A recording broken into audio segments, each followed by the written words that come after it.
Only if God exists can there be purpose in life. And thus, as one modern writer has said, if God is dead, man is dead too. Man cannot live consistently and happily as though life were without meaning, value, and purpose. The finite world alone is insufficient to maintain a happy and consistent life.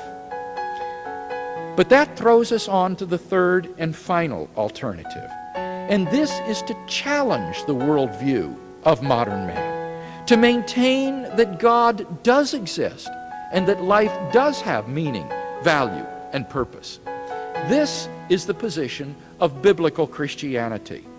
Biblical Christianity thus provides the solution to the predicament of modern man. For according to the Christian worldview, God does exist, and life does not end at the grave.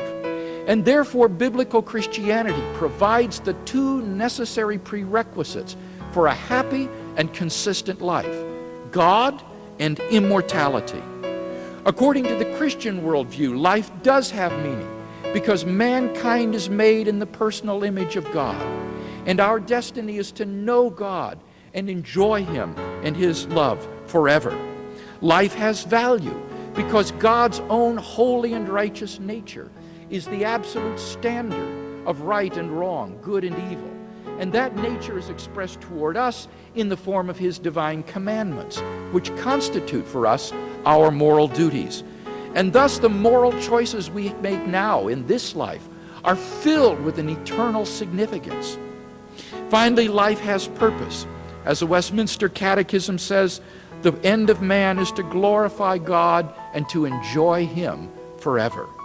And thus, biblical Christianity succeeds precisely where atheism breaks down. The cosmic orphan can come home.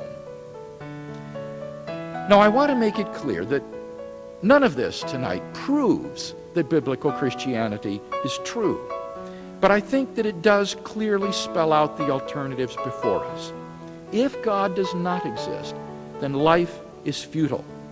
If the God of the Bible does exist, then life is meaningful. Only the second of these two alternatives enables us to live a happy and consistent life. And therefore, it seems to me that even if the evidence for and against these two alternatives were absolutely equal, that the rational thing to do is to believe in God. That is to say, it seems to me that if the evidence is equal, that it is positively irrational to prefer death, futility, and destruction to life, meaningfulness, and happiness. As Pascal has written, we have nothing to lose and infinity to gain.